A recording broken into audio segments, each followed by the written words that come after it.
क्या भारतीय जनता पार्टी टूटने वाली है? क्या केंद्र में बैठी मोदी सरकार का टिकना अब नामुमकिन हो जाएगा? एक तरफ जहां बीजेपी के जरिए कहा जाता है कि उनकी पार्टी में मनमुटाव नहीं होता, मनमुटाव होता भी है तो बंद कमरे में उसे सुलझा लिया जाता है, लेकिन इस बार विपक्ष नहीं बल्कि खुद की ही सरकार में मौजूद मंत्री अब अपनी ही सरकार की आलोचना करने से नहीं चूक रहे।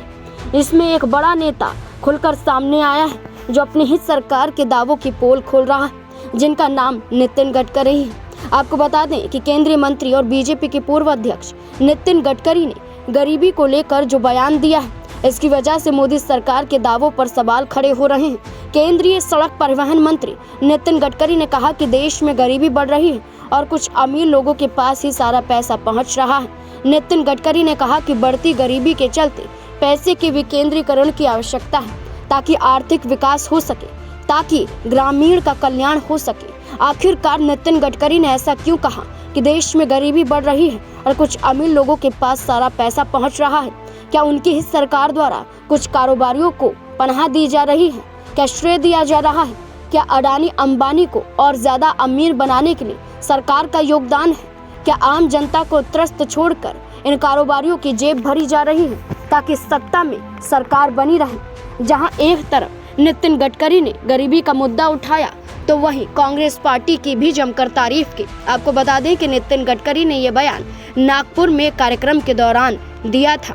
मोदी सरकार के यही वरिष्ठ मंत्री ने कहा कि अर्थव्यवस्था को इस तरह से विकसित करना होगा जो कि रोजगार को सृजित करे और ग्रामीण क्षेत्रों का प्रोत्साहन करे। गरीबी को खत्म करना है। इसी के साथ साथ नितिन गडकरी ने पूर्व प्रधानमंत्रियों जैसे पीवी नरसिम्हा राव और मनमोहन सिंह की उदार आर्थिक नीतियों की सराहना की, लेकिन अनियंत्रित केंद्रीकरण के प्रति आगाह किया। उन्होंने कहा कि हमें इस बारे में चिंतित होना होगा। उन्होंने कहा कि भारत की आर्थिक संरचना का जिक्र करते हुए गडकरी ने जीडीपी में विभिन्न क्षेत्रों के योगदान में असंतुलन को रेखांकित किया और सवाल उठाए। एक तरफ जहां अपनी ही सरकार पर सवाल दागते हुए पीवी नरसिम्हा राव और मनमोहन सिंह की तारीफ करते हुए नजर आए, तो वहीं अपनी ही सरकार की पोल खोलने के आधार पर विपक्ष अब नितिन गडकरी को आड़े हाथों ले रहा है और ये दावा कर रहा है कि नितिन गडकरी अब भारतीय जनता पार्टी का साथ छोड़ने वाले हैं और जल्द भारतीय जनता पार्टी केंद्र में धराशायी होने वाली है।